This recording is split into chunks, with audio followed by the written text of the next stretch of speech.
Greetings and welcome, fellow YouTubers out there. Today we had a look at a few games this week, such as Preta and also Wipeout. I've been trying to start up a new Twitch channel, and Far Cry 5 came out on the PS5. All that on this week's weekly update.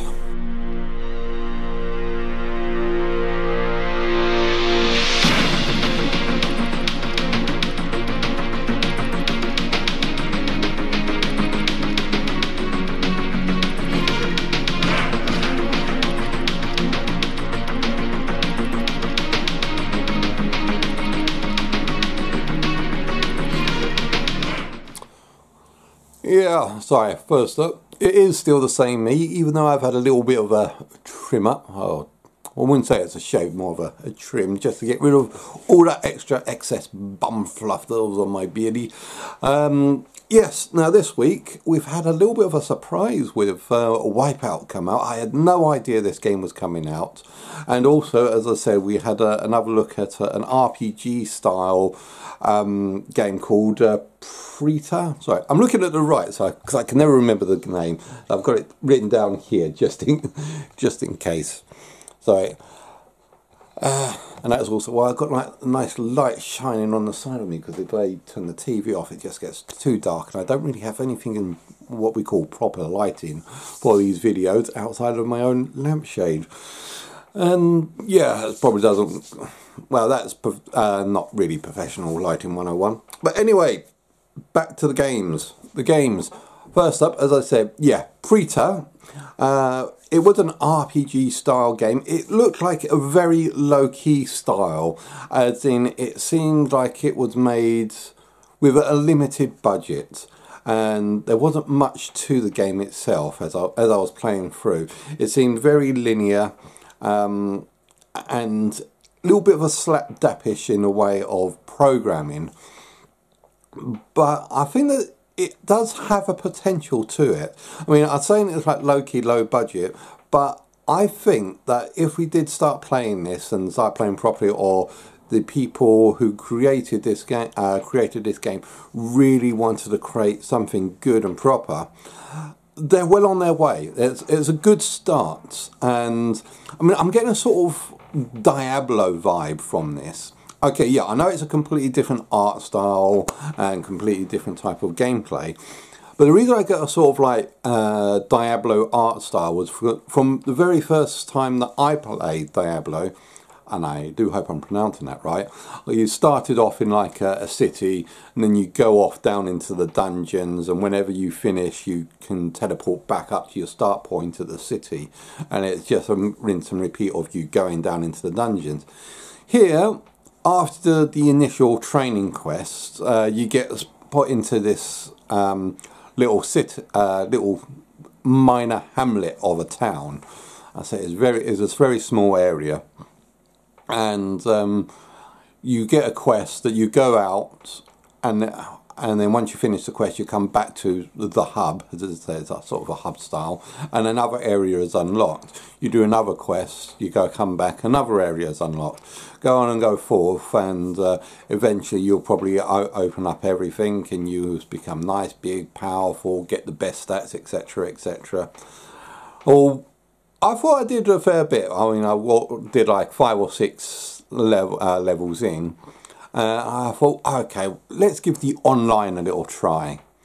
There wasn't anyone online, and I thought that was a bit odd. There's a new game come out. I thought everyone would want to try the online function, so I'll just go straight into it. And I was met with this great big hulking type of person that just loomed over me and one shot killed me. And I thought, yep, I just worked out why no one's online at the moment. It's because you really need to power level up your characters just to make a dent on this. I think the combat rating you needed to start the online quests was something like 1,100 combat rating, and I had a combat rating of 80.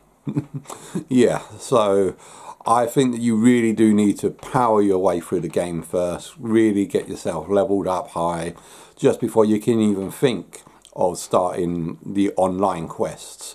And that's probably why the online quest was absolutely empty, because it's a new game. New game just come out, and no one's powered their way through it yet.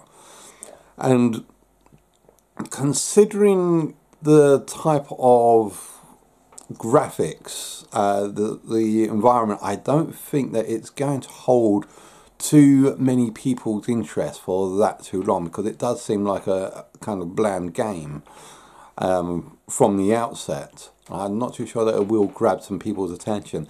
However, I think this is one of those games that you're going to have to be in it for the long haul to get the full experience.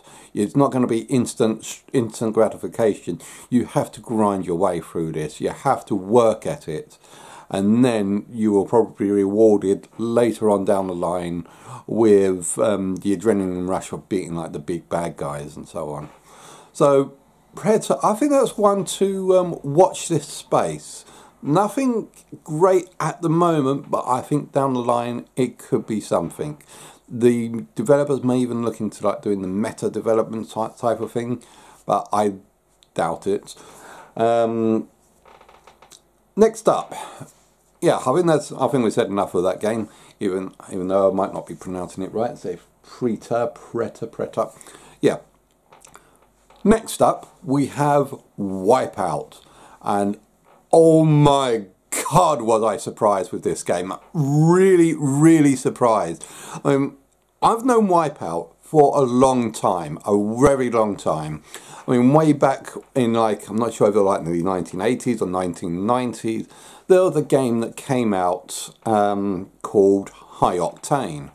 And it was basically a futuristic race car game that's supposed to be very fast, very high packed, and high action, a very high octane style of game, hence its name. And it flopped. I don't think it got many sales, or not many people knew about it. However, another company sort of, I might be misunderstanding my past here. I haven't really looked up this information, so I could be totally wrong, but this is what I got from my memories of the time, is that another company saw the potential for this game, and they took it and they became Wipeout, and they became a very cult following of this game as it is improved time and time again over the decades since then. I myself have tried it. I'm not really too much of a racer. I don't really like racing games, and so therefore I didn't really get into it too much, but I saw that the community loved this game, and it got bigger and bigger until doing all different types of things, until now we've got on the VR to put it into VR. And when I put that headset on, and I saw myself inside the cockpit, this kind of reminded me a little bit of playing on the X-Wing Rebel Rogue One. You know, the X-Wing fighter from Star Wars. Sorry, sorry. This is what I get for going off script, because I'm not doing the script today. But yeah, reminded me of that game. I can't remember where it is at the moment, but yeah, I thought, okay, this seems really cool. It's nice, cozy here inside the cockpit. It didn't give you any ideas of the controls. This was one of those games that said, you know the controls already. You've played this game before. Get on with it. So like I said, I kind of didn't really know the controls was, but I mashed a few buttons and it was quite easily to figure out. There were little control advices that it gives during the loading screen, such as whilst it's waiting to load up, it comes up with some text saying press left, right, left whilst in midair to do a barrel roll, or so on. I don't know if you press L1 or R1, you do side brakes. It comes up with little hints and advice during the loading screen, which I'd certainly recommend paying attention to when it comes up. Okay, so yeah, started down. I was sitting in my cockpit, countdown going, 3, 2, 1, bang! bam, and then I was in like full-on race mode, and I really felt the adrenaline rush as I was like sliding in and out round the corners. I mean, the first race was absolutely awesome, and I really got into it. As you might have seen me here, so I started even yelling out, going, ah! I thought, and I really found that was quite heart-pounding, getting into that sort of race. And as I said, it was one of the most awesome experiences I've had in VR at this moment. Over the time, the novelty of the fast-packed rating left, right, left turn did die down a bit, and it got you off onto some of the more calmer tracks like the elimination or the combat zones. I mean, because when you're going into more of the fighting, you don't get that high adrenaline, high octane type of feel of racing, but you more or less, you slow back, you pull yourself down, and you're like trying to, because the idea of the race is not to win the race, but destroy your competition. But yeah, so therefore, if you really want the high adrenaline, high octane type of racing feel, go for the single race options, because then you will find that you will be dodging left, right, weaving in and out of the opponents, trying to work your way around the racetracks and get to the finish. I did notice though, on the downside, on the downward spiral, once you get into first place and you realise you're leaving the people behind you, it kind of gets a little bit boring, a little bit dull, and because you've only got to focus on just moving around the track, just staying ahead, and that kind of takes you down a level or two. Or even if you're like all the way back at the back in the eighth place out of 8, and everyone's all gone ahead and the only thing in front of you is just the track. The best time is really one you've got the people behind you, people in front of you, everyone's trying to blow each other up. You're zooming in and out of all of the opponents, trying to ram them into the wall or dodge their attacks, and then just try to get ahead of them, whilst turning around corners, jumping over jumps, doing barrel rolls, and boosting through the finishing line. Those are the moments that the game really lives up to, and that's the moments the best moments of the game, and I think that's absolutely awesome. So that was that was Wipeout. Now, some of you guys may have noticed that I am sort of lowering down the Let's Plays on this channel. One of the reasons being is that I'm trying to build up a Twitch channel. What I mean trying is that it didn't quite work at first. I mean, when I opened up a Twitch channel, I've managed to figure out how to get live streaming from my PS4 to my Twitch channel. So I got a live streaming of Far Cry, because Far Cry came out quite recently and I have been liking it. I know a lot of people have like dissed it, putting down it's a Ubisoft game, saying, well, what do you get in a Ubisoft game? It's an open world game where you've got loads of objects and a minor background that you have to work your way through as a main storyline. But I like that. Some of the best games have that as a sort of the main style.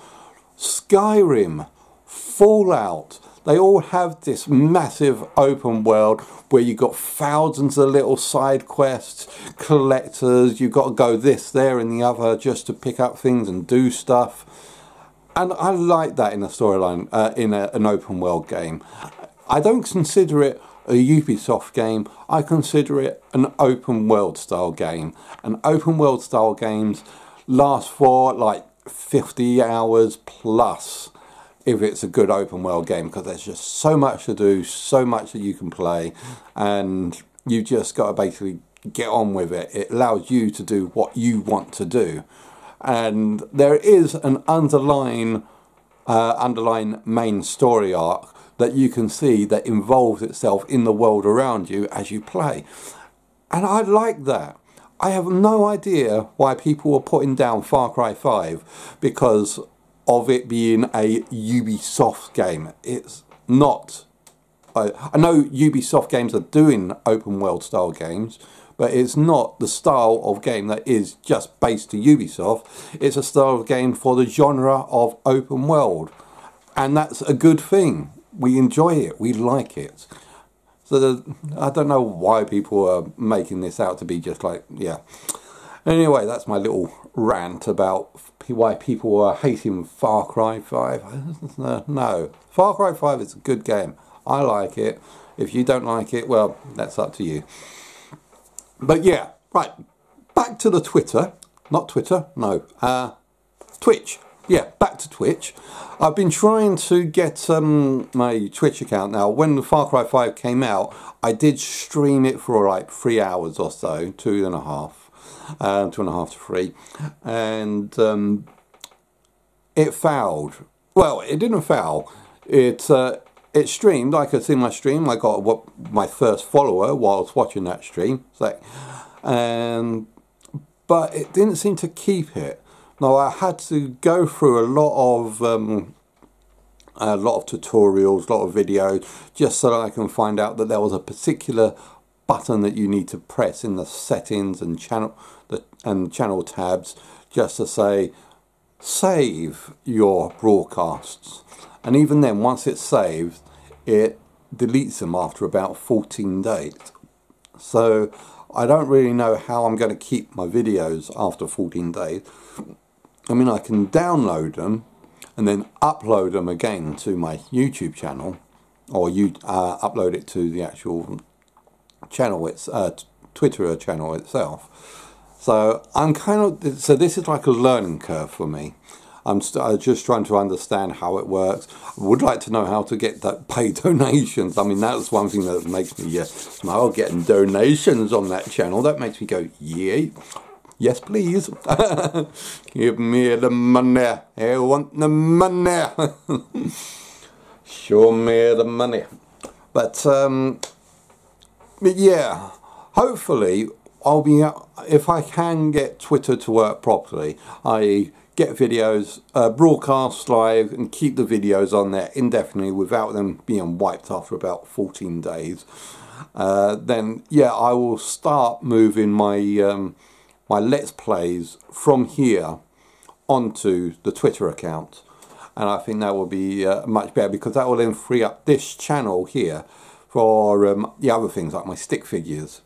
Yeah, I know I created another channel dedicated entirely to my stick figures, but this is supposed to be my main channel, so I will have all sorts of things like news, reviews, and everything else that I want to do on this channel. Again, at this point I am going to have to really apologise and beg your forgiveness, and hopefully we can make this channel work, because over the past, as you may have seen, there's been a bit of a downcline in videos on this channel over the past, well, this year. As I said, I really did get upset when I heard they was demonetizing these videos. Yeah, I know I wasn't making anything out of it, but I kind of felt that I was working towards something. My channel was getting bigger and bigger and bigger, getting bigger and bigger and bigger, and then they put up this.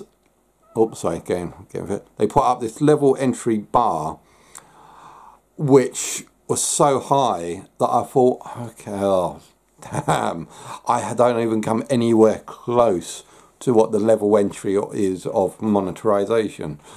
Because then I said, okay, yeah, I got my 100 subs. Yeah, I finally, after about a year, got 100 subs. I'm getting up to like 145 at the moment. Another half year later, I think that my channel is growing. I think really enjoying seeing my channel grow. And then I got this message to say, your channel's growing. No, you need 1,000 subs now. You need 1,000 subs just to make anything worthwhile in this game. And that kind of like depressed me out when they just rubbed that in my face. That really kind of yeah, that was like YouTube giving me the two finger salute, and yeah, I kind of went into a bit of a decline after that, so I do apologise. But in saying that, I do want to make this channel work. Now, I haven't really had much in the way of time to do that, because work has just been so pushing for me to do stuff, that there was so much stuff that I want to do that I just haven't been able to do. I just got no time to do any of my animations, got no time to do anything that I want to do. And up and coming over the next week, this week coming from the 2nd of January, April, from the 2nd of April onwards, just for 1 week, they're sending me over to another part of England, so that I have to start working there, and I won't be able to do anything except for standard broadcasts. Standard broadcast from my phone, so I won't really be able to do any sort of proper updates whilst I'm out there, or any Let's Plays for that matter.